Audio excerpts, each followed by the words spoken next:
This is again very important. जब आपने प्रधानमंत्री साहब को उसी रात कहा था कि ये हमारी गलती के कारण हुआ कि इन्होंने एयरक्राफ्ट मांगे थे, आपकी होम मिनिस्ट्री ने इजाजत नहीं दी, और प्राइम मिनिस्टर कहा इसके बारे चुप रहो, in other words don't let people know we made a mistake.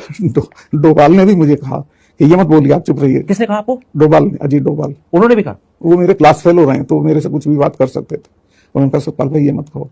So what you're saying, मुझे लग गया था, मैं आपसे शेयर कर सकता हूँ, मुझे लग गया था कि अब ये सारा ओनस पाकिस्तान की तरफ जाना है, तो चुप रहिए। मतलब ये एक तरह की सरकार की चालू पॉलिसी थी कि blame Pakistan, exactly, and we will get credit and it will help our election. Exactly. But you said two very important things. जी। The prime minister knew because you had told him ये हमारी गलती के कारण हुआ है। मुझे बिल्कुल याद है, he was in national Corbett park, अपना शूटिंग करा रहे थे, वहां फोन नहीं होता है, वहां से बाहर निकल के ढाबे से उन्होंने मुझे फोन किया, सतपाल क्या हुआ? मैं कहा साहब ऐसा ऐसा हुआ, मैं तो बहुत दुखी हूँ, ये सिर्फ हमारी गलती से हुआ, अगर हम एयरक्राफ्ट दे देते तो ये नहीं होता। तो उन्होंने कहा कि इस पे चुप रहिए आप। But you said two very important things. Ji. The Prime Minister knew because you had told him ये हमारी गलती के कारण हुआ है। मुझे बिल्कुल याद है, he was in national Corbett park, अपना शूटिंग करा रहे थे, वहां फोन नहीं होता है, वहां से बाहर निकल के ढाबे से उन्होंने मुझे फोन किया, सतपाल क्या हुआ? मैं कहा साहब ऐसा ऐसा हुआ, मैं तो बहुत दुखी हूँ, ये सिर्फ हमारी गलती से हुआ, अगर हम एयरक्राफ्ट दे देते तो ये नहीं होता। तो उन्होंने कहा कि इस पे चुप रहिए आप। और डोवल साहब ने भी कहा चुप रहिए। हाँ, चुप रहिए।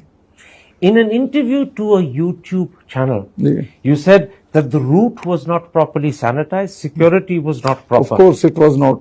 पूरे रूट में 8-10 लिंक रोड मिलती हैं, in specifically in that area. एक भी जगह जहां वो मिलती है वहां that should be manned by some gypsy और something, so that nobody can enter that route. Nothing was done.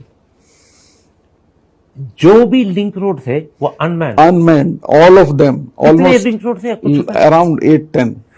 8-9 link road जी, वो unmanned.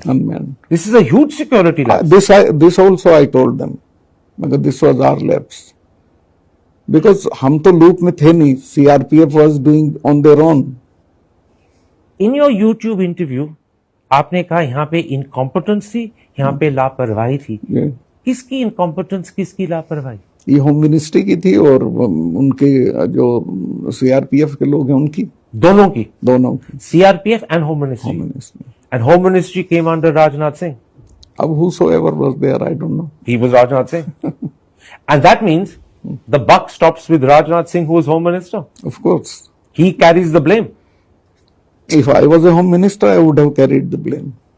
If you were home minister after this, would you have resigned? Pardon? If you were home minister after this, would you have resigned? वो तो सबका अलग अलग, लेकिन आप अपना बताइए। मैं तो छोड़ देते। After Pulwama happened, it was a great tragedy in the life of nation. 40 valuable jawans were sacrificed due to our incompetence. आपने एक और बहुत महत्वपूर्ण चीज कही थी 3-4 मिनट पहले। आपने कहा था कि आपको एकदम पता लग गया जब प्रधानमंत्री साहब और डोवल साहब ने आपको कहा कि इसके बारे चुप रहो, that they were planning to blame Pakistan because they felt it would help their election chances. Was Pakistan or Pakistani militants or Pakistani tanzeems actually responsible, or did we make that up?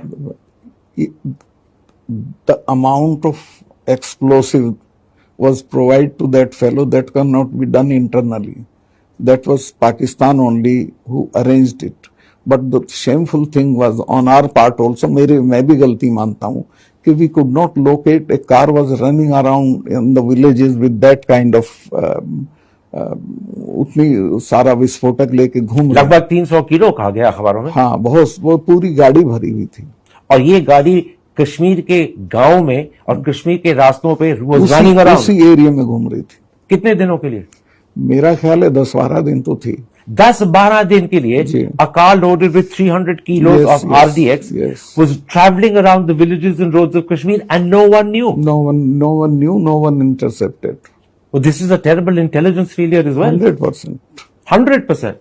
So we have a security lapse, which is that convoy, the roads not being manned, and then an intelligence lapse as well. Yes. So the incompetence is the incompetence of the Indian system. Yes. आप हाँ कह रहे हैं? हाँ, मैं भी जिम्मेवार हूँ उसके लिए, because I was the head of the state at that point. The whole Indian system failed. Everybody failed in that case. From the Home Minister down. Everybody.